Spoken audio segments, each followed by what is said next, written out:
Eh bien salut à tous, j'espère que vous allez bien. On se retrouve aujourd'hui dans une toute nouvelle vidéo et nous sommes en compagnie du théologien Arnaud Dumouche qui m'a fait l'honneur de venir sur ma chaîne pour qu'on parle un petit peu de FIV.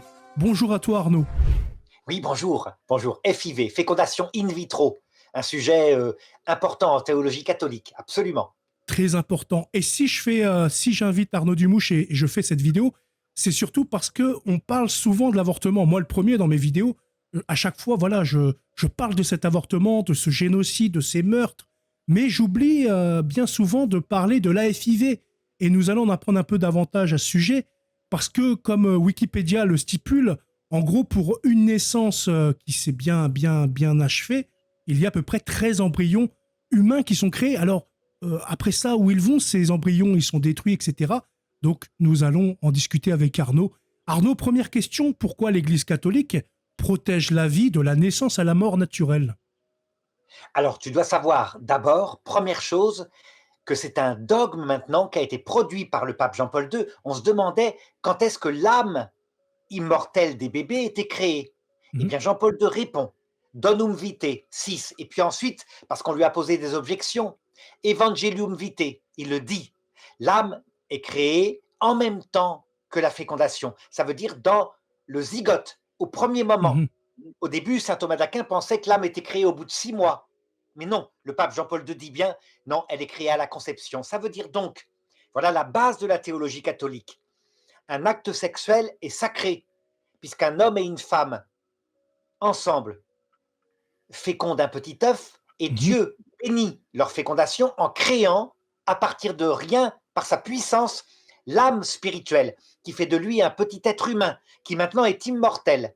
Pourquoi est-ce que l'Église est contre l'avortement? Parce que, eh bien, ces âmes immortelles des bébés, on les retrouvera dans l'autre monde. Tu penses bien, la vie sert à quelque chose. S'ils passent par la vie Oui, terrestre, c'est qu'il y a une raison.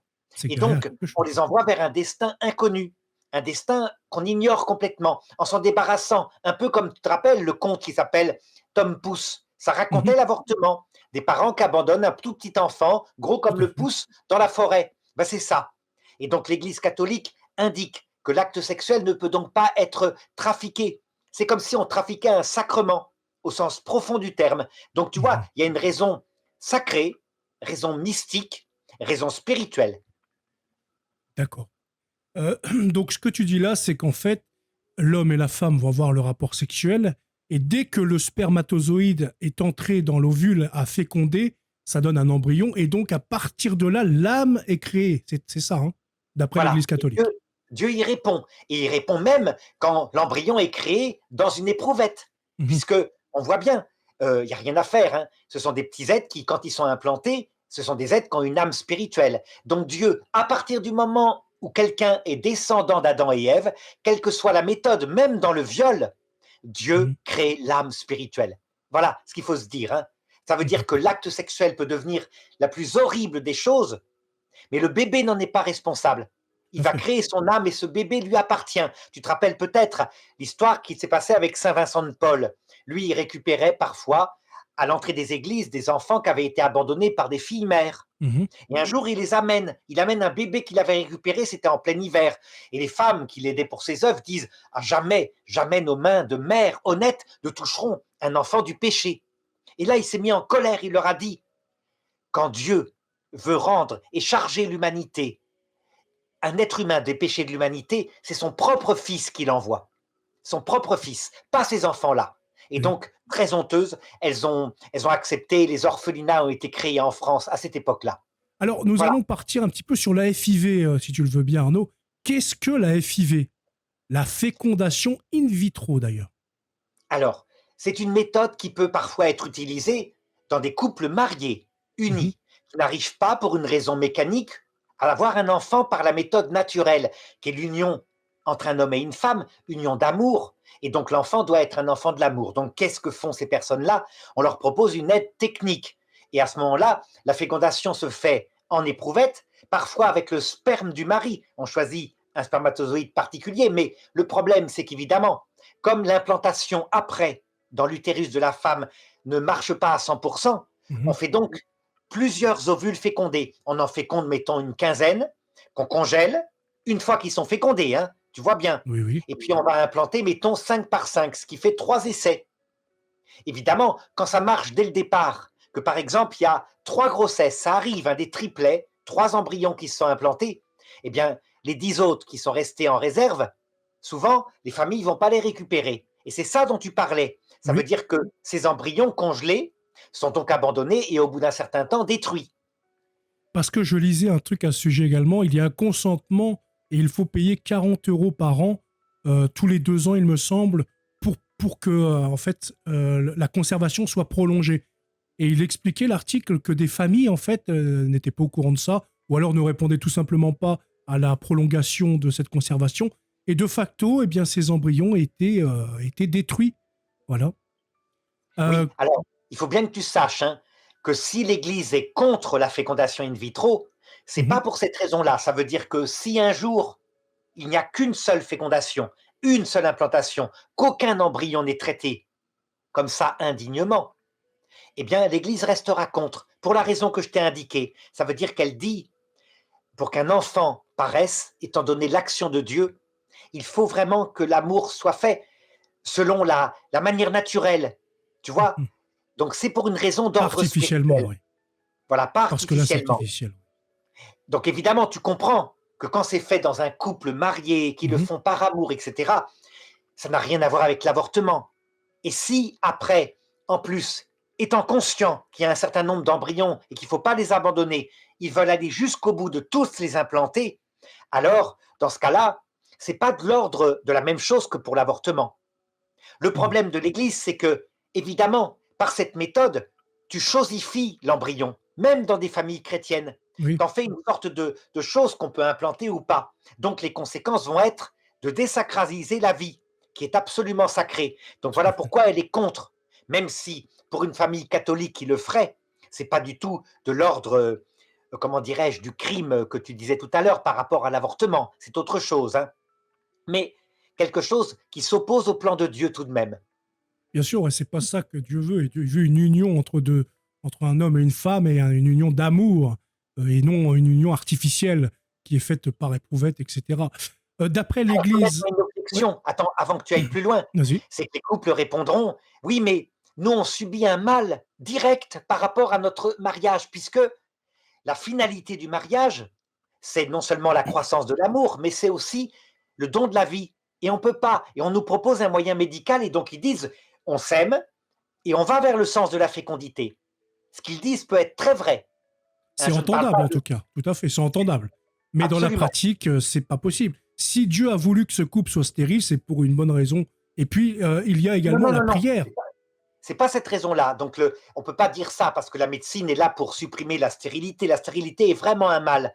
Donc, ça te montre qu'il peut y avoir quelque chose qui est de l'ordre du péché le moins grave. Donc, il n'y a pas d'excommunication de l'Église pour un couple chrétien qui aurait pratiqué la fécondation in vitro. Alors que pour l'avortement, il y a excommunication ipso facto qui peut être pardonnée depuis, le pape François l'a autorisé, par le prêtre à la confession. Mais l'Église maintient l'excommunication pour bien montrer le caractère dramatique de l'avortement volontaire, où là, vraiment, c'est opposé fondamentalement à la foi catholique, tu l'as bien compris. Mhm. La fécondation in vitro, pas. C'est pas pareil, puisque c'est dans le sens de la vie, dans un couple marié. Tu vois. Donc, il faut Oui, bien mais distinguer. Il y a péché et péché, hein. oui, Alors mais ça ça, reste un péché quand même, puisqu'à côté, il y a des innocents qui sont tués, justement. Parce que oui, mais peut-être qu'il va avoir une naissance, mais à côté, ça va être 13 embryons qui sont tués ou détruits ou congelés. je te l'ai dit, même si un jour, il n'y a plus d'embryons tués, ou si une famille Oui, mais refuse, actuellement, c'est le cas. et c'est pas la raison qu'utilise l'Église. Oui, Ça je veut sais dire que bien, mais je veux dire, que pour je nous, te en donne tant est une que... doctrine à jamais. À jamais, même si un jour la fécondation in vitro marche à 100%, l'Église restera contre. Hmm, Mais tu ajoutes à ça ce deuxième argument que tu viens de donner, la chosification de la vie, les embryons congelés auxquels on ne pense pas. Mais la faute en est à qui? Souvent à nos chrétiens et aux hmm, théologiens et tout à aux fait. prêtres qui ne parlent pas de la vraie raison pour laquelle l'Église est contre l'avortement, donc l'âme immortelle. Je me rappelle, j'ai une amie très proche, hein, qui me disait, mais quand même, là c'est pas grave, c'est comme la pilule, l'avortement, ça n'a pas d'importance. Et quand je lui ai dit, mais non, parce qu'il y a l'âme, c'est pas pareil, il y Hmm, a l'âme du bébé. Elle a dit, ah ben je ne savais pas. Ben oui, c'est logique. c'est Elle vrai. n'avait pas compris. Tu vois la faute. Dans les sermons à l'église, on doit le dire. L'âme est créée quand? Est-ce que l'âme est immortelle? Si les mamans catholiques le savaient, mais jamais elles le feraient. C'est vrai Donc qu'il il y y a a un une manque de faute, connaissances à ce sujet, c'est vrai. absolument. Et d'ailleurs, on peut le voir dans les sondages, hein, certains vont pratiquer l'avortement tout en étant catholiques. Enfin, voilà, les sondages sont clairs, hein. Il y a des catholiques qui ne respectent pas les dogmes par manque de connaissances. En fait, Par parce que manque de c'est pas connaissances. prêché dans les églises et par les prêtres. On dit juste, t'es catholique, t'es contre l'avortement. Mais derrière, il n'y a pas d'argument intelligible. Par exemple, comme le travail que Mathieu Lavagna fait, je ne sais pas si tu as suivi, avec son livre Oui, sur l'avortement. Il prône des choses qui sont compréhensibles et intelligibles. Je pense que c'est cette façon-là qu'il faut procéder. tout à fait. Quand la raison est donnée, il n'y a pas de problème. Par exemple, Hmm. un des évêques en Belgique, à un moment où un prof était renvoyé parce qu'il avait rappelé à l'université catholique la position de l'Église. Il avait dit simplement, ben oui, globalement, l'Église est contre l'avortement par respect pour la vie. Mais non, c'est pas par respect pour la vie. Elle est contre la corrida, elle n'est pas tellement pour respect pour la Oui, vie. Mais pour l'avortement, c'est pas ça. C'est à cause de l'immortalité de l'âme. Et c'est là que le monseigneur Léonard, l'archevêque de Bruxelles, je me rappelle, quand il avait été nommé contre la volonté des Belges, parce que c'était un évêque très, très, très solide en théologie, il avait dit à la télévision, je suis convaincu qu'à l'heure de la mort, les mamans qui ont avorté seront accueillies par leur bébé, qui leur pardonnera et qui les adoptera. Et là, les journalistes étaient scandalisés en disant, mais vous allez culpabiliser les mères. Il répondait, non, non, je suis convaincu que les enfants adopteront leur maman. C'était parfaitement solide au point de vue théologique. Tu vois, pas de culpabilisation, mais la conscience que le petit bébé était vivant. Tout était dit en théologie. bien sûr. Et puis ça fait réfléchir toutes ces mères, etc. C'est une réflexion assez profonde quand même. De dire Absolument. que eh bien, chaque geste a un impact qui est peut-être invisible et méconnu, mais chaque chose a toujours forcément un impact. Et là, le cas de l'avortement a un très grand impact parce que les enfants, ils sont bien quelque part, je veux dire. On les supprime sur Terre, mais ils restent bien quelque part. Et d'ailleurs, Tout ça à fait. va nous lancer sur la prochaine question qui reste un peu similaire. Parce que tu sais, quand l'embryon est créé, il est congelé, par exemple, en attendant, mais on sait que l'âme est dedans. Je veux dire, Dieu a créé Oui. l'âme, mais en attendant la décongélation et le transfert, où elle est l'âme? Elle reste dedans? Comment ça se passe? La personne est consciente avec son âme? Comment ça se Elle passe ça? dort. Elle est dans les limbes. C'est un petit D'accord. bébé. Son âme n'est pas encore éveillée, comme dans le ventre de sa maman, hein. Tu te rappelles quand tu étais dans le ventre de ta maman? Ben non, tu te Je rappelles me pas. rappelle pas, Il non. dormait. Donc le petit bébé lui se rend compte de rien. C'est vraiment comme si ça avait duré une seconde, puisqu'il n'est pas Mhm. encore conscient. Mais son âme est là, immortelle. Et donc, si on le tue, elle va dans l'autre monde pour un destin qu'on ignore, qu'on est en train d'essayer de reconstituer. Le pape Benoît XVI a beaucoup travaillé ça. À un moment donné, la théorie qui était soutenue par saint Augustin consistait à dire que le petit bébé non baptisé était dans les limbes éternellement, et lui, il Mhm. disait, et il souffre. Pourquoi?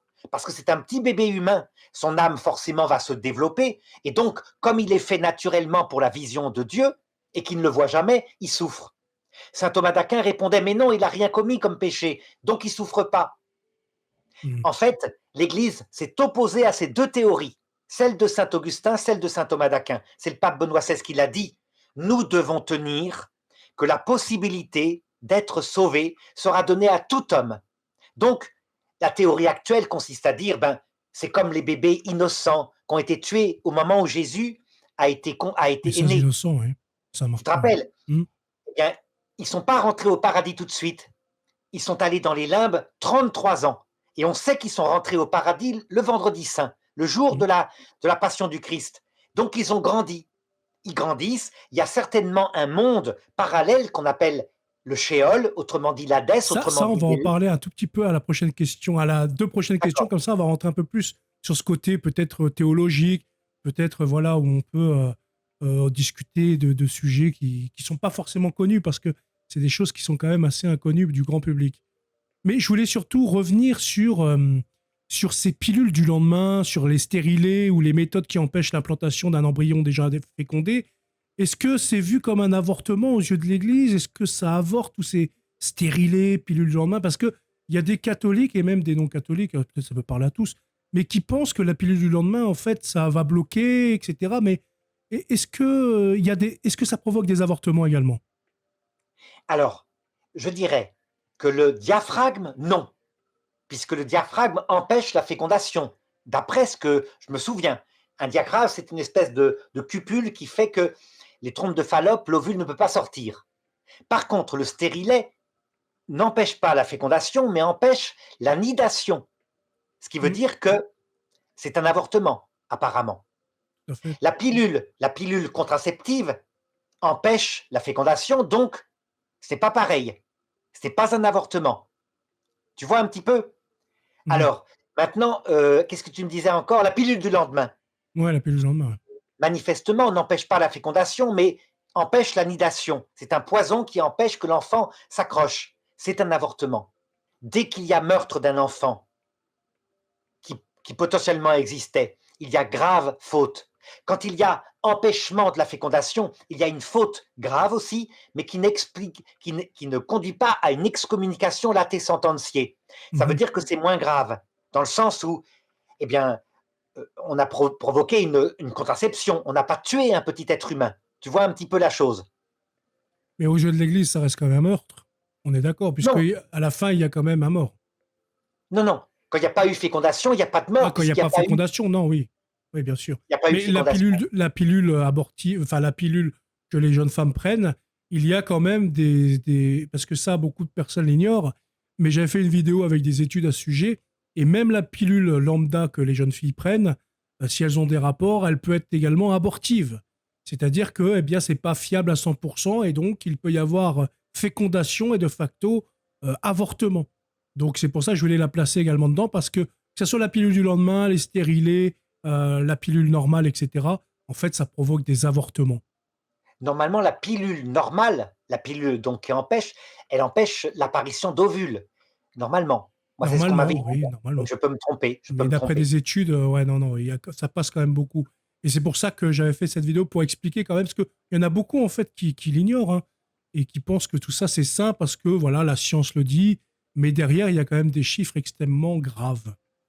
Mais du coup, on peut parler quand même d'un génocide silencieux entre ces avortements, ces FIV, ces pilules abortives, toutes les manipulations d'embryons. C'est quand même des milliards d'enfants qui ne verront jamais le jour et qui sont tués. C'est quand même Alors, insensé.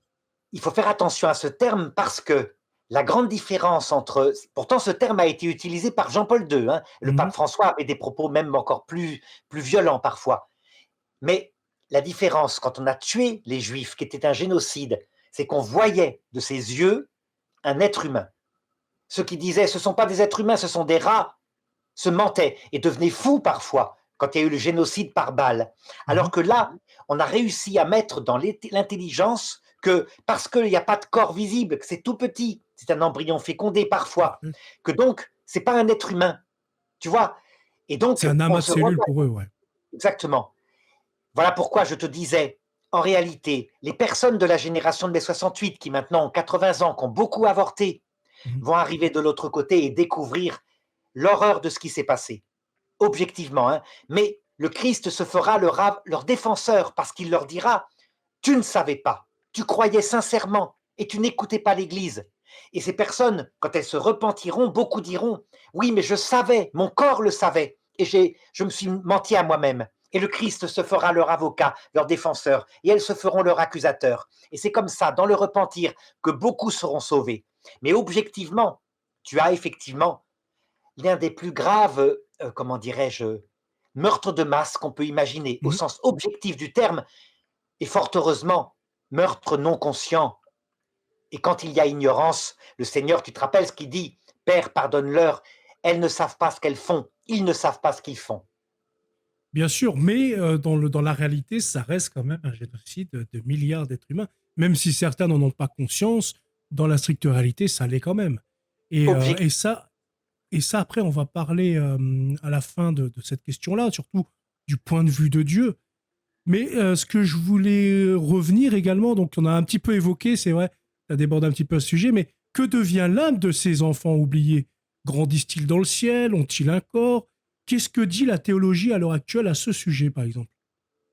Alors justement, Là, tu vois, c'est assez logique. Mais Mhm. ce que je vais te dire n'est pas dogmatique, hein. L'Église demande de rechercher en étant conforme à tous les dogmes. C'est ta Premièrement, théorie, là, actuellement. Premièrement, on n'entre pas dans la vision béatifique sans un choix libre. Il Mhm. faut donc choisir. Il faut donc qu'un petit enfant soit devenu adulte, capable de choisir. Donc l'âge de raison. C'est important, hein. On peut par contre entrer dans la vie de la grâce sans avoir choisi. C'est le cas des enfants qui sont baptisés. Mais ça Mhm. s'appelle la justification d'un petit bébé quand on le baptise bébé. Mais après, il y a une autre étape qu'on appelle la sanctification. Et donc, je pense que la meilleure théorie, c'est d'admettre qu'il y a des limbes provisoires où les enfants grandissent, puis à un moment donné sont capables suffisamment de choix. C'est entre ce monde et l'autre, d'accord? Mhm. Et quand ils choisissent le Christ, et comme disait Sainte Thérèse de l'Enfant Jésus, un petit enfant, ça ne se damne pas. Même si, théoriquement, théoriquement, il pourrait choisir de refuser le Messie. Il pourrait, puisque s'il y a Il pourrait liberté, faire un il y a péché donc mortel. possibilité de refuser le salut, ce qu'on Mhm. appelle la damnation, un péché contre l'Esprit Saint. D'accord? Et Oui. donc, forcément, Dieu a inventé un moyen comme ça, qui d'ailleurs était utile déjà dans le temps, puisqu'il y avait un nombre incroyable d'enfants qui mouraient tout petits. Et Mhm. donc, il fait sortir du bien de cette horreur qui est en train de se passer. Tu vois un petit peu? À Oui, je chaque comprends fois, bien. il a toujours fait ça. La croix, instrument de torture, il en fait sortir du bien. Eh bien, Il y a toujours l'avortement, un plus grand bien au mal, bien sûr. Ouais. absolument. Ainsi que le repentir des mamans et des papas et de la Mhm. génération de mai 68, qui, actuellement, est en train de payer avant de passer dans l'autre monde. Parce que, regarde ce qui s'est passé objectivement. En déléguant à des pays sous-développés et des cultures qui détestent leur propre culture, la, la, je dirais, le rôle de faire les enfants par l'immigration qui remplace les enfants Mhm. avortés, Tout à cette fait. génération est en train d'avoir peur maintenant, puisque les jeunes qui sont là sont en train de plus en plus d'attaquer, de mépriser toute la culture de mai 68. Une jeunesse étrangère à cette culture de mai 68 et qui commence à leur faire la guerre. Tu Oui. vois, comme quoi Donc des Dieu combats d'idées, se ouais. sert même, eh bien, d'apprendre les choses dès cette vie terrestre, par des leçons qui sont des conséquences de nos propres actes. Ouais, parce que l'Occident, elle, s'est armée de l'immigration pour combler à ces avortements et ce manque de natalité, là où les pays asiatiques, eux, vont plutôt développer les technologies, la robotique, l'IA, etc., pour pallier à ce problème. Donc, c'est deux choix de civilisation différentes. Il y en a un, il se tourne sur les machines, l'autre vers l'humain. Donc, on pourrait dire quand même que notre civilisation, malgré tout, même si elle comble ses lacunes par l'immigration, ça reste quand même assez humain. Ça reste, on sent qu'il y a une ADN chrétienne dans cette civilisation par rapport à l'Asie qui se tourne complètement vers les machines, on peut le voir. Voilà, Oui, tout à pour fait, pallier tout tout ça. à fait. C'est Il y a quand de la bonne même volonté. oui, Moi, voilà, il y a de la bonne je volonté quand mesure même. par rapport à la génération de mai 68, vraiment, en disant ils ont cassé la transmission. Maintenant, je commence à être plein de miséricorde en me disant, en fait, ils ont réagi aux excès de la génération d'avant, celle de 1918, hein, qui mettait la patrie au-dessus de tout, qui t'a massacré une génération entière. Donc, ils ont pris l'extrême inverse en disant, nous, on a raison, on est intelligent. Non, quand on est dans la passion, on est aussi orgueilleux. Eh bien, Oui, maintenant, 50 ans plus tard, 1968 et maintenant, hein, donc on peut le dire, 2018, c'est 50 ans plus tard, on est 2025, hein, eh bien, c'est à leur tour de subir, comme ils l'ont fait subir à la génération de ceux qui ont fait la Seconde Guerre mondiale ou la Première Guerre mondiale, qu'ils ont beaucoup méprisé, de subir à leur tour les conséquences de leurs propres actes. Tu vois tout comment à fait. Dieu amène chaque génération un jour à se frapper la poitrine en disant on a été très orgueilleux. Oui. Et de l'orgueil, il y en a énormément. Il y en a encore aujourd'hui, malheureusement.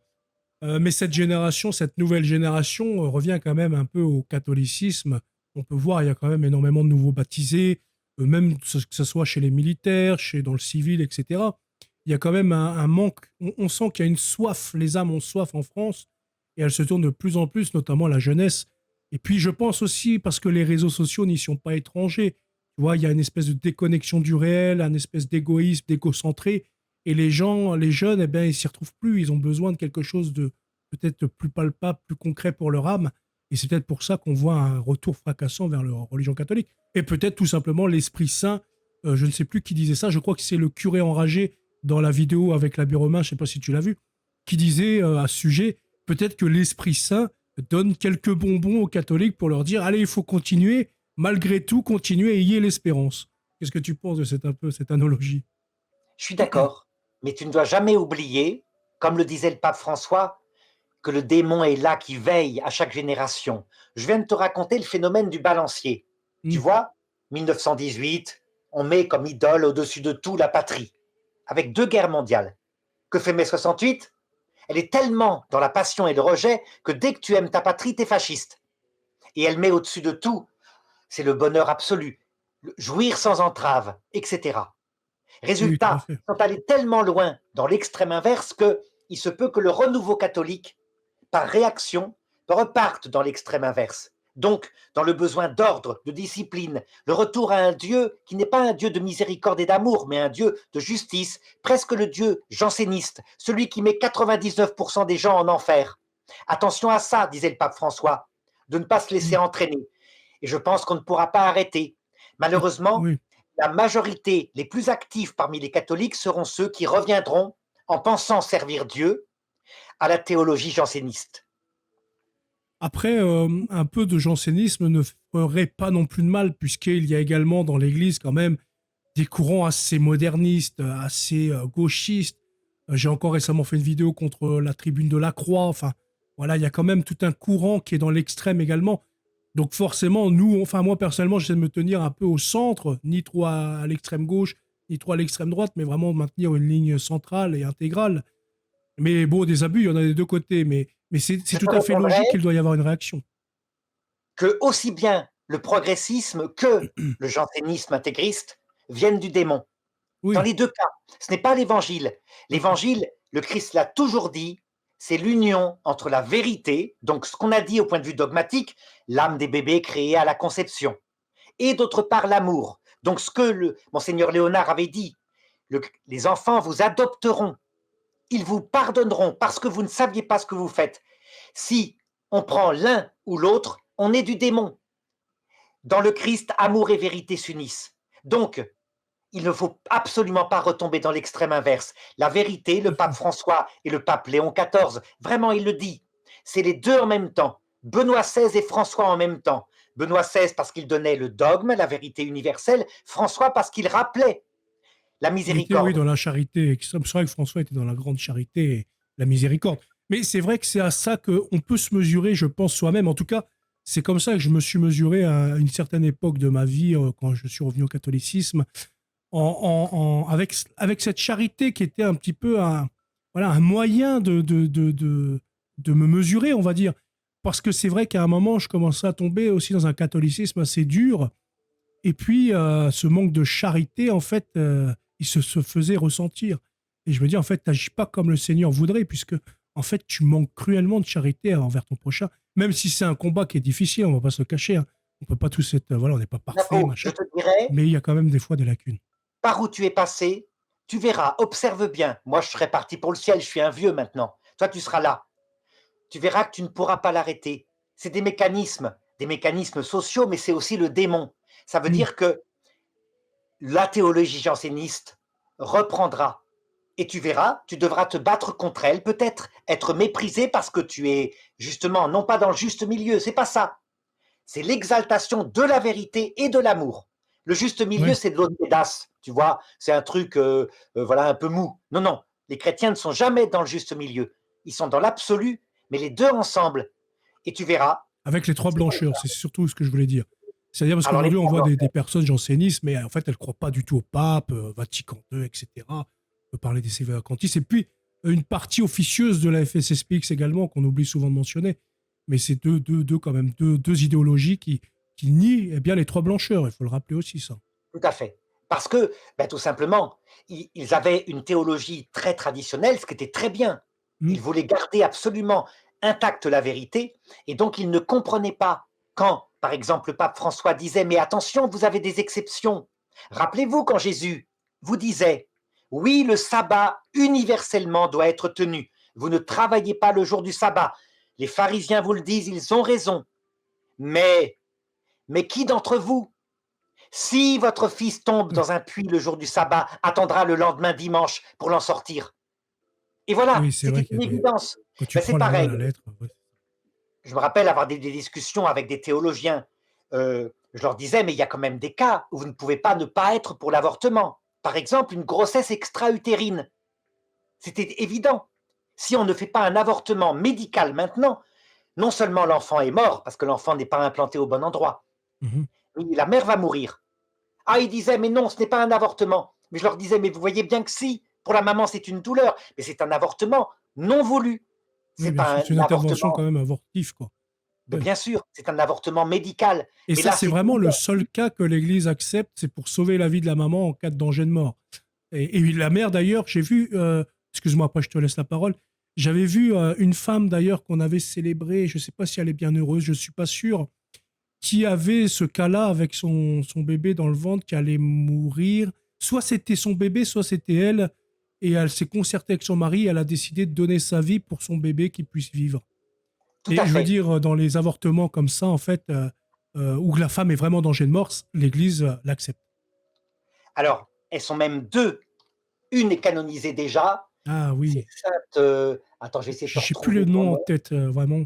Cara Corbella. Voilà, À elle est Cara déjà Corbella, ouais. vulnérable, car c'est une très jeune femme, pareil. Elle devait Mm. choisir et elle a accepté de mener sa grossesse jusqu'au bout pour que l'enfant puisse vivre. Elle avait un cancer de l'œil, elle avait Oui, d'ailleurs tout à à la fin. fait. Sur Et l'autre, Instagram, elle en est plus, on la canonisée voyait. déjà, elle s'appelle Sainte. Voilà, tu vois, Jean-Paul II, je voyais qu'il parlait d'un véritable génocide comme toi. Voilà, non, non, je n'ai pas retrouvé son nom. Peu importe, elle est canonisée, Mais je sais, pareil, oui, il y a une sainte aussi, pareil, ouais. médecin dans les années 60, Mm. cancer, et n'a voulu être traité contre son cancer qu'après son accouchement, C'est ça. parce que son enfant devait vivre. Donc c'est des cas parfaitement magnifiques, hein, d'héroïsme maternel. L'Église ne demande pas forcément ça. Lorsque, par exemple, parce qu'il y avait d'autres enfants, mais là, cette maman savait très bien que le papa serait solide et qu'il Mm. s'occuperait des enfants après sa mort. Donc elle a fait le choix avec le mari et avec les autres enfants. Et ils ont accepté tous. Tu vois. Mais C'était si consenti, jamais, oui, c'est ça. tout à fait, si jamais elle avait été, par exemple, seule, pas de père, des enfants perdus au fin fond de je sais pas quoi, ben, peut-être qu'elle aurait à ce moment-là choisi de sauver sa vie pour pouvoir élever ses enfants. Mhm. L'Église, dans ce cas-là, ne met pas vie contre vie. Il n'y a pas d'obligation, hein, c'est Parfait. vraiment des cas de liberté du choix, là, dans ce cas-là.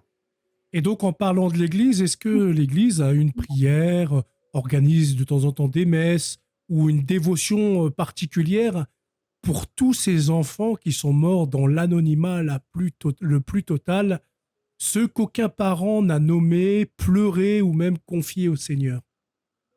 Alors, il n'y a pas encore dans le rituel romain une messe spéciale pour ça, mais c'est organisé spontanément de par de plus en plus de prêtres.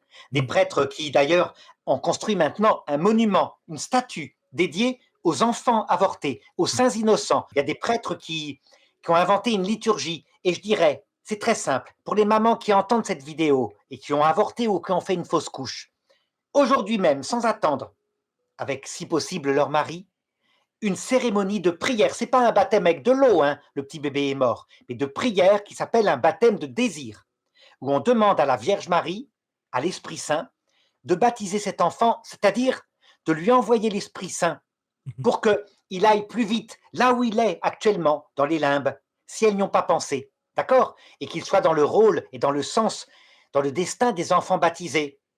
Mhm. Ça ne veut pas dire que les enfants baptisés vont aller tout de suite au paradis, je ne le pense pas, puisque je t'ai dit, il Ils faut grandissent, qu'ils ouais. choisissent. Mais il y aura quelque chose qui touchera leur cœur en tout cas. Et est-ce qu'on peut imaginer, d'après toi, enfin toi, comment tu l'imagines? Parce que je sais qu'il y a un film, c'est un film protestant pour le coup, avec un jeune enfant qui est décédé quelque temps, ou alors que le Seigneur a vu dans une église, son père était pasteur, je sais plus le nom exact, mais en fait, à un moment, il est oui, je crois qu'il est sur son lit de mort, le petit enfant, mais il va survivre. Mais en tout cas, il est emmené dans un endroit, dans un grand jardin avec plein d'enfants, et il montre dans la scène le Seigneur Jésus-Christ qui vient. Est-ce que tu imagines en fait ce lieu-là avec peut-être chacun son ange gardien qui lui apprend à marcher, qui lui... Comment tu vois un petit peu ce lieu? Parce qu'on parle des limbes, mais le mot en lui-même, il fait peut-être un peu peur à certaines personnes. Parce qu'on se dit limbe, c'est quoi? C'est un trou, c'est une cage, qu'est-ce que c'est? Mais comment toi t'imagines vraiment, ou comment la théologie l'imagine, cet endroit des enfants? Alors, premièrement, grâce aux expériences proches de la mort, Hmm. on sait maintenant que les morts gardent leur vie sensible. Ça veut dire ils voient avec leurs yeux, ils entendent. Donc, Mhm. tout le psychisme est gardé. On croyait à l'époque de saint Thomas d'Aquin qu'un mort était un pur esprit avant la résurrection. Non, non. Manifestement, donc, il y a un lieu entre ce monde et l'autre. Peut-être magnifique, hein, un lieu où ces enfants vont donc pouvoir grandir. C'est logique. Et comment fonctionne la nature humaine? Eh bien, tu vois, les sens tels qu'on les a nous Mhm. aident peu à peu à progresser. Donc, leur intelligence, avec le temps, va donc se développer. À un moment donné, l'explication de leur présence sur Terre va leur être donnée. Donc, est-ce que c'est par leur ange gardien? Moi, je pense plutôt qu'il y a des parents célestes qui n'ont jamais pu avoir d'enfants, qui les Mhm. adoptent. Qui les adoptent tout simplement. Par exemple, imagine une personne qui rêvait d'être maman et puis qui est morte trop tôt. Eh bien, elle n'a pas pu être maman sur Terre. Elle vient depuis le ciel. Elle adopte ses enfants. Elle les élève. Ils deviennent ses enfants. Pour les enfants qui ont été volontairement avortés, elle devient leur maman et leur Mhm. papa. Pour les enfants où c'est une fausse couche, elle devient leur marraine et leur parrain. Tu Ah vois, oui, la c'est vraie assez maman logique, hein, en tout cas, ouais. de la terre reste la maman. Et alors, cette éducation se fait avec une grande confiance, hein. On peut en être sûr. On peut faire confiance ainsi. Bah, de toute façon, quand on voit toute la beauté même de la Terre, on peut s'imaginer qu'au-delà de la matière, ça peut être. Enfin, c'est quelque chose, à mon avis, qui est inimaginable, ce que le Seigneur prépare à toutes ces belles âmes et ces petits-enfants qui n'ont rien demandé. C'est quelque, je pense, voilà, moi j'imagine des lieux Alors, magnifiques, par enfin, contre, on pourrait très indescriptibles. bien, du coup, certaines personnes pourraient se servir de cette théologie pour dire, ben, ça veut dire que l'avortement, c'est pas grave. Non, c'est gravissime. Ah oui, c'est Si grave. la vie terrestre ici, dans la biologie, c'est là où on est conçu, c'est qu'il y a une raison. Nous, Tout à fait. on a la chance, toi et moi, de pouvoir donner la vie, par exemple, avec notre épouse. Mhm. C'est une chose que jamais ces enfants ne pourront faire. On a la chance aussi d'apprendre notre propre limite à travers un corps biologique très lourd qui nous entraîne dans la Mhm. faiblesse. Et donc, cette vie est très efficace pour nous créer un cœur tout humble avec la vieillesse, puisque tous, Oui. on deviendra vieux. Tu vois, l'euthanasie, par exemple, est une erreur aussi fondamentale, même erreur de la génération mai 68. Pourquoi? Parce que, normalement, les 15 derniers jours de la vie, où on est dépendant, où on commence à nous tutoyer, nous Mhm. apprennent plus en humilité, indispensable pour la vie éternelle, que tout le reste de notre vie. Tout à Et fait. donc l'euthanasie fait qu'on supprime ce purgatoire. C'est une erreur, donc. On Le pape supprime la Jean-Paul II l'a bien souffrance. Ouais. montré, hein, par sa mort qu'il a voulu faire un témoignage d'aller jusqu'au bout. Attention, ça ne veut pas dire pas prendre des médicaments. Non, il a pris des médicaments et à un moment donné, il a demandé d'arrêter les soins curatifs Ni pour passer aux soins. acharnement, ni euthanasie, c'est ça. Voilà. Mais c'est un purgatoire. Donc tu vois, toutes Tout à ces fait. erreurs viennent de l'athéisme. La génération des 68 a créé un monde athée autour de la chanson Imagine. Imagine un monde sans Dieu au-dessus, sans diable au-dessous, sans Mais c'est frontières. aussi promu par Satan, puisque de ce cas-là, il peut permettre à beaucoup d'âmes de se damner. Puisque voilà, ils s'euthanasient, ils s'empêchent eux-mêmes eh bien de réduire peut-être leur purgatoire, du repentir, etc. Enfin, c'est quand même aussi quelque chose qui est satanique, l'euthanasie Satan aujourd'hui. est à la manœuvre, c'est évident. Mais tu sais bien que Seigneur jamais ne permettra qu'une personne se damne, sauf quand elle aura résisté à tous les efforts qu'il fera pour la sauver. Ça veut dire que ces personnes de la génération de mai 68, il va probablement les laisser mener leur logique jusqu'au bout.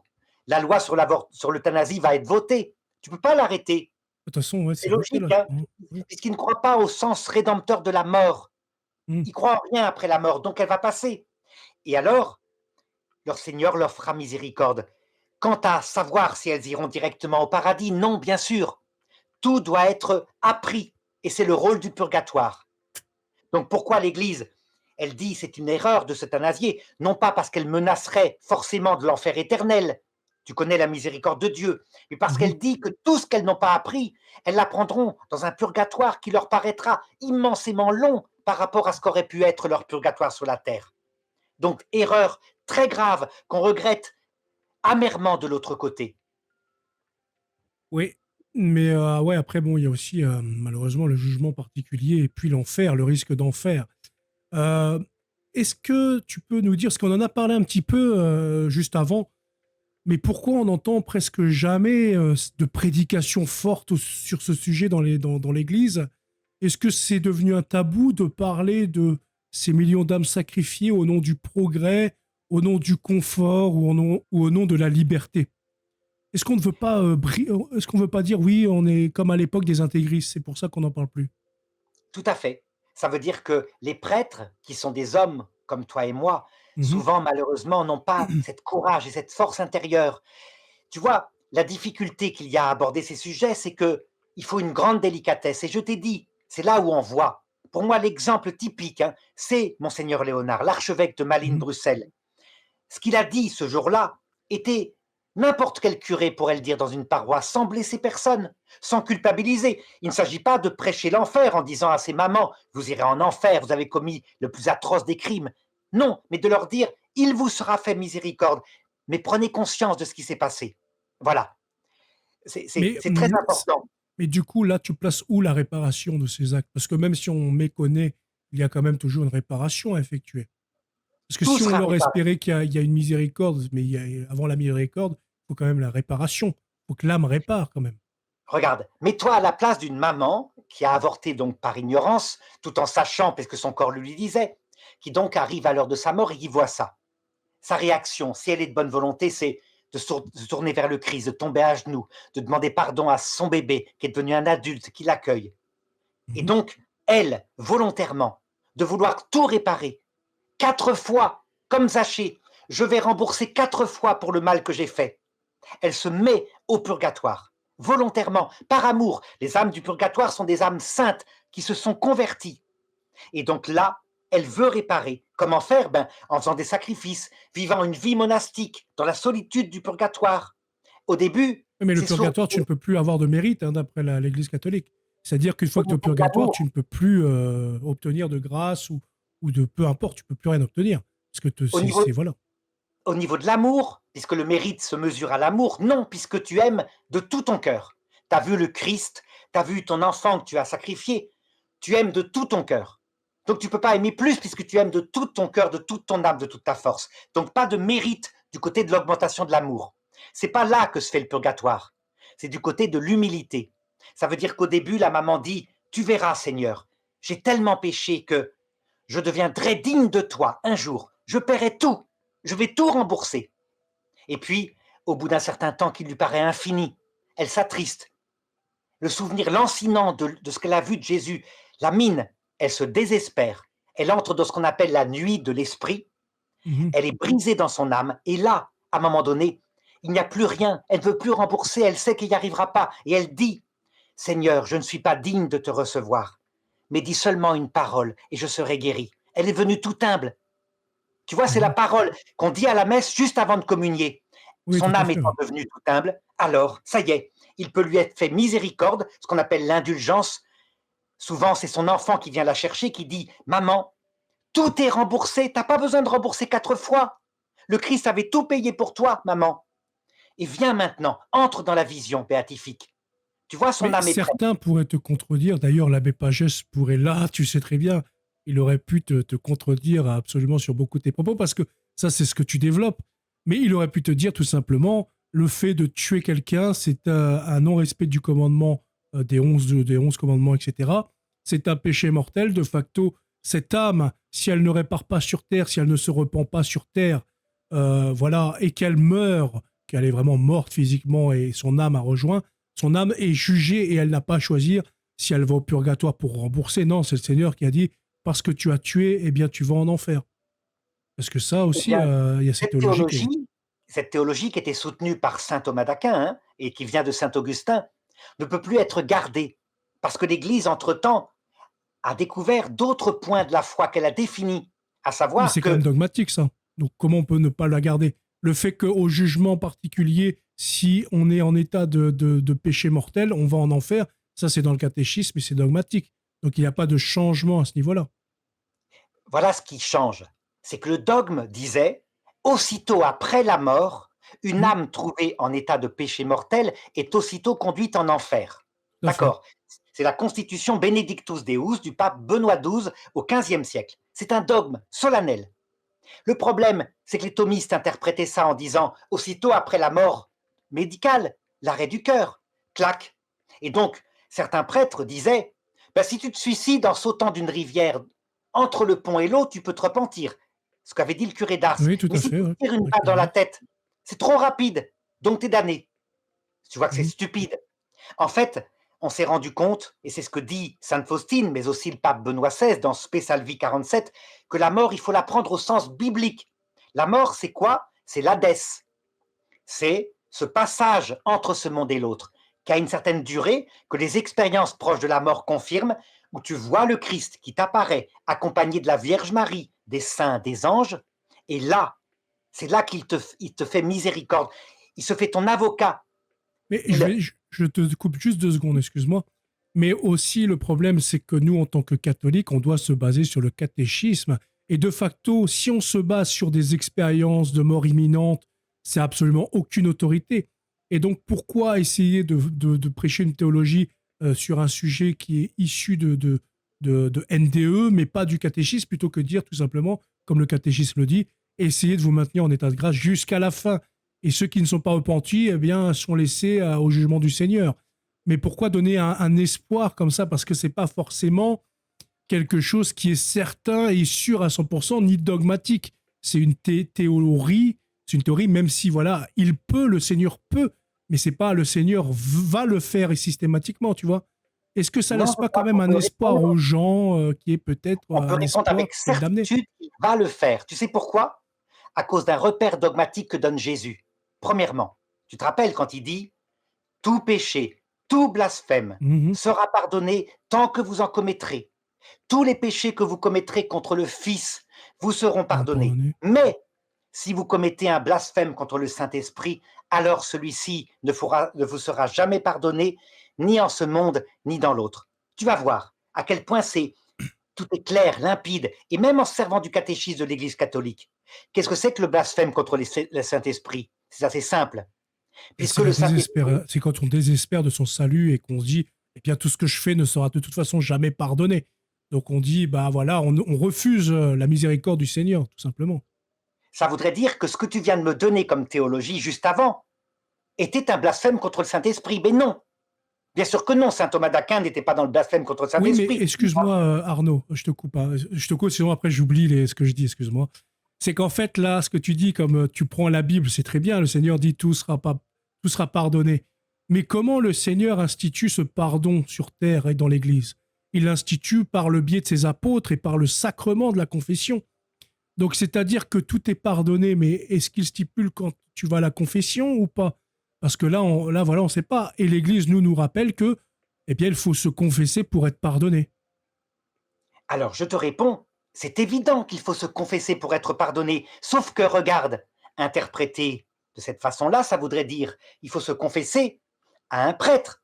Mhm. Au Moyen Âge, c'était quelque chose qui était important parce que les gens, sinon, comme ils avaient encore l'âme très dure, se seraient probablement suicidés pour aller dans l'autre monde, tellement la vie était dure.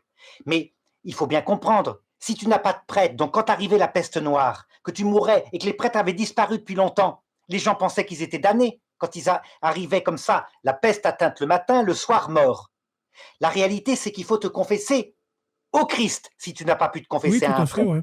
Un repentir Donc, sincère, oui. on faisait d'une aide que le Christ avait donnée à travers les sacrements, on les transformait en un piège. Mais non, c'est pas un piège, c'est une aide. Le sacrement par le prêtre est une aide. Et si tu n'as pas de prêtre, tu te confesses directement au Christ. Oui, C'est tout une à fait. évidence. Que le cœur, c'est bien. En cas de Donc, danger, résultat, etc. regarde un petit peu. Tu vas voir, la situation des âmes, quand on dit que n'importe quel péché mortel, y compris le péché originel des bébés, fait que si à l'arrêt du cœur, alors on est damné pour l'éternité, et donc pas seulement le péché contre l'Esprit Saint, faisait que le sort, maintenant que le Christ est venu, était pire que le sort des hommes qui vivaient dans l'Ancien Testament. Parce que Mhm. regarde dans l'Ancien Testament, explicitement, tu as Saint Pierre qui explique comment ils ont été sauvés. Ils étaient dans la mort, donc dans l'Hadès, Dans l'Hadès, oui. et le Christ, le vendredi saint, est venu les chercher. C'est en 1 Pierre chapitre 3, verset 19. Ces gens, regarde textuellement, ces gens qui avaient refusé de croire au moment du déluge, alors que Noé construisait l'arche, Mhm. et qui sont morts, alors même à eux, dans l'Hadès, donc dans la mort, la bonne nouvelle a été annoncée afin que ces hommes jugé selon la chair en mourant et maintenant a été sauvé par l'Esprit Saint. Si jamais ça n'arrive plus maintenant, ce que dit la scolastique, alors notre sort, c'est que l'évangile du Christ est une mauvaise nouvelle.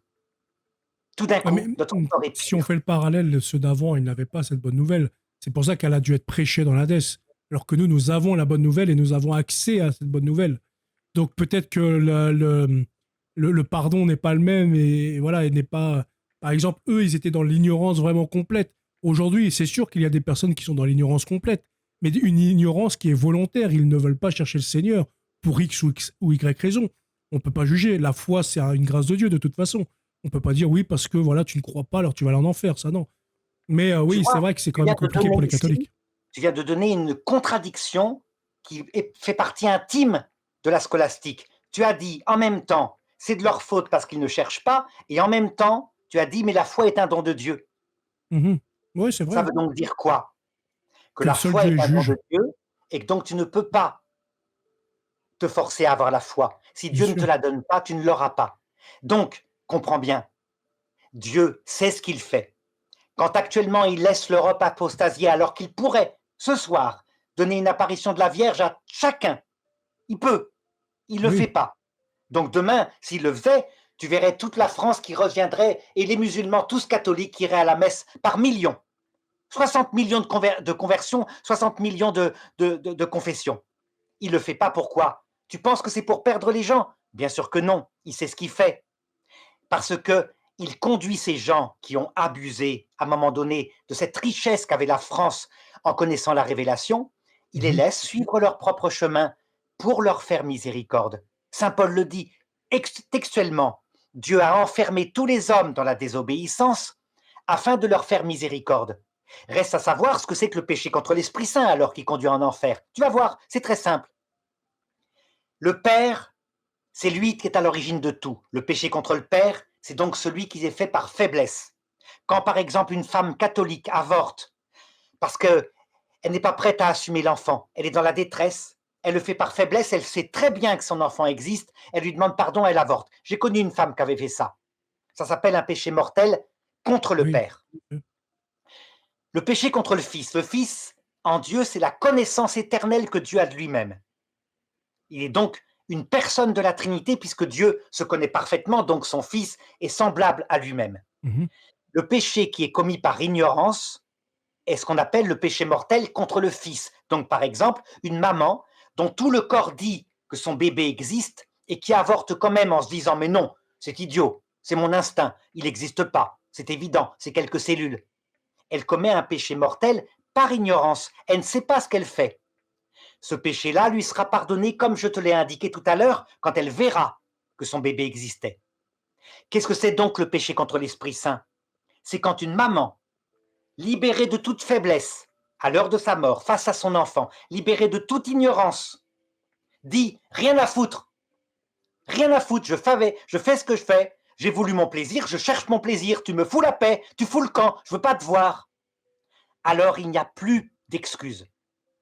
C'est le péché contre l'Esprit Saint. Il n'y a plus de faiblesse, il n'y a plus d'ignorance. C'est logique. Ce péché-là n'est pas pardonné parce que la personne n'a rien à faire du pardon. Tu vois, Mhm. quant aux Ouais, autres je comprends mamans, ta théorie. Oui. celles dont le Christ a pris le péché de faiblesse en disant c'est parce que je t'avais mis des conséquences du péché originel, je les prends sur moi. La maman qui savait pas, c'est parce que je m'étais caché volontairement, j'aurais pu t'apparaître, je prends sur moi. Maintenant tu te repens. Et la personne se repent, elle se met au purgatoire, elle paye jusqu'au bout, je t'ai dit. Le purgatoire, c'est terrible. Si tu veux faire peur à ces gens, parle-leur du purgatoire, mais au moins, c'est logique et c'est juste. Pas la peine de parler de l'enfer éternel, ça sert à rien. L'enfer éternel, c'est pour les vrais méchants. Mais le purgatoire, c'est Bah, pour c'est pas ce que presque tout l'Église le dit monde. quand même, Arnaud. Non, Elle c'est dit ce pas qu'elle c'est dit. pour les vrais méchants aller à l'enfer. Hein. Elle dit C'est ce toute qu'elle personne qui est trouvée en état de péché va en enfer. Mais Elle dit pas rappelle-toi ce que que c'est l'Église que pour maintenant les grands définit méchants. comme Hein. étant le péché mortel. Regarde le Oui, il faut catéchisme que de ça. l'Église Oui, oui, il y catholique. a trois conditions. Oui. Eh bien, c'est le péché contre l'Esprit Saint. Un Mais c'est péché quand en même. matière Ouais. grave, pleinement lucide et pleinement maîtrisé, ça s'appelle comment? Oui, Puisque oui, le tout à fait. Saint-Esprit procède du Père et du Fils, donc de la puissance et de la connaissance de Dieu, C'est le péché contre l'Esprit Saint. Tout est logique dans l'Église, tu sais. Oui, oui, après, oui, le péché contre l'Esprit Saint, les théologiens, eux, ils disent que c'est surtout quand tu désespères de ton salut, tu désespères de la miséricorde. Mais le péché mortel, en tant que catholique, on va regarder de la pornographie, c'est un péché mortel. Il n'y a pas de péché de De faiblesse, faiblesse. c'est un péché mortel. De faiblesse. Oui, mais c'est un Péché péché mortel quand contre même. le Père, bien sûr, péché mortel. Mais tu ne te confesseras d'ailleurs que des péchés mortels de faiblesse ou alors d'ignorance quand tu prends conscience. Oui, tout à Tu fait. ne te Oui. confesses jamais d'un péché contre l'Esprit Saint puisque tu n'en as rien à fiche. Bah, c'est Donc parce quand que tu je dis, désespère pas encore, enfin, pas quand actuellement. tu Donc, dis le péché si contre un jour, l'Esprit oui, Saint, c'est quand on désespère du salut. Hmm. Je te répondrai, attention, là encore, une personne qui se suicide parce qu'elle désespère, la vie n'a pas de sens. C'est absolument pas un péché contre l'Esprit Saint. Le péché contre l'Esprit Saint, il y en a 6. Hein. Donc l'un de ceux-là s'appelle le désespoir. C'est quand une personne qui a gravement péché, quand le Christ lui propose son pardon, dit « Mais ça va pas, un peu de tenue, t'as vu mon péché? Fous-moi la paix, un peu de dignité, et tu me Hmm. proposes le pardon. » Donc c'est une désespérance volontaire et lucide. Ça n'a Bien rien sûr. à voir avec le désespoir des suicidés qui sont dans la tristesse Oui, parce mais que la après, vie n'a pas le de sens. suicide, c'est encore différent parce qu'on a pu voir qu'aussi, ça a des rapports avec la maladie, ça a un rapport avec le psy. Donc, est-ce que la personne est consciente à 100%? Ça, on ne sait pas. Seul Dieu le sait. C'est pour ça que c'est complètement différent avec les suicidés. Même si, bah voilà, l'Église te dit quand même qu'il ne faut pas se suicider. Et je pense qu'il faut rappeler ces choses-là. Une dernière question, Arnaud, parce qu'après, je crois que mes enfants vont arriver, ça va être le bordel. Euh, Comment réparer, comment consoler le cœur de Dieu offensé par l'élimination massive de ses enfants et comment surtout faire prendre conscience aux parents et aux catholiques, aux non-catholiques, de la gravité de la FIV, de l'avortement, etc. Alors d'abord, distinguez bien avortement et fécondation in vitro. Hein. J'ai entendu beaucoup de théologiens qui les mettaient dans le même paquet. Non, non, bien sûr. Tu vois, l'avortement, pour une maman qui savait que son bébé existait, Mhm. elle a tué. La fécondation, pour une maman qui sait que l'Église, elle préfère l'acte sexuel naturel parce que Dieu intervient, elle a fait une faute qui peut à la rigueur être vénielle parfois. Tu vois, parce que elle était pour la vie. Et puis dès qu'elle sait qu'il y a des embryons congelés, elle va les implanter, etc. Tu vois? Donc il faut bien Mhm. distinguer péché et péché. Deuxièmement, rappeler la cause de tout ça. Donc je te l'ai dit, l'acte sexuel sacré et l'âme du bébé créée à la conception. Donc il y a un sacrement, c'est ce que dit l'Église, et donc on ne touche pas au sacrement. À partir de là, tout touche l'intelligence est éclairée, et les mamans sauront quoi faire. Si elles ont avorté, pour celles qui écoutent cette vidéo, immédiatement demander le baptême de l'Esprit Saint pour leur bébé, lui Mhm. demander pardon dans leurs prières, et vraiment se préparer à rencontrer leur petit enfant devenu un adulte et qui les adoptera quand elles arriveront à l'heure de la mort. Ne pas se désespérer. Elles ne savaient pas ce qu'elles faisaient. Leur péché, si elles s'en repentent maintenant et qu'elles se confessent, est pardonné, même si elles ont à faire pénitence toute leur vie pour se préparer à la rencontre. Tu vois, Mhm. ça, c'est l'évangile de Jésus-Christ. Tout à fait. Est-ce que tu as un dernier mot pour la fin? Est-ce que tu n'as pas écrit de livre, toi, sur l'avortement, Arnaud?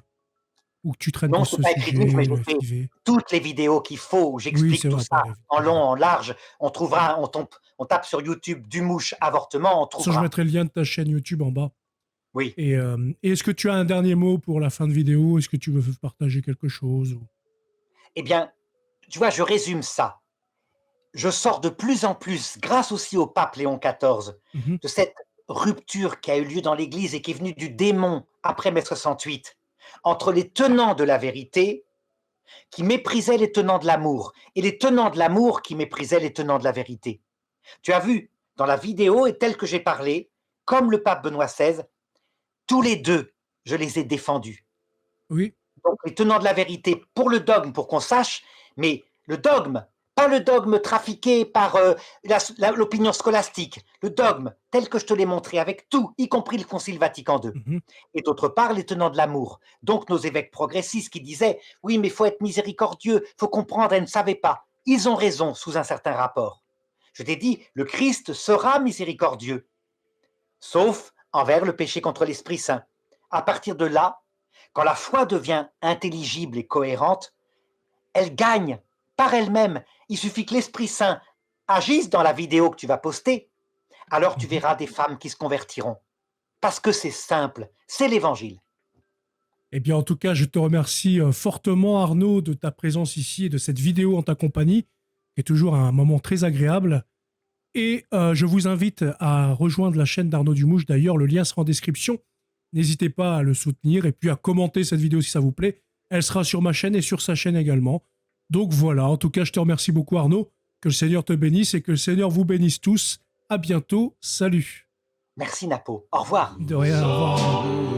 So all alone we stroll through the park under skies of blue, holding hands and dreaming, just me and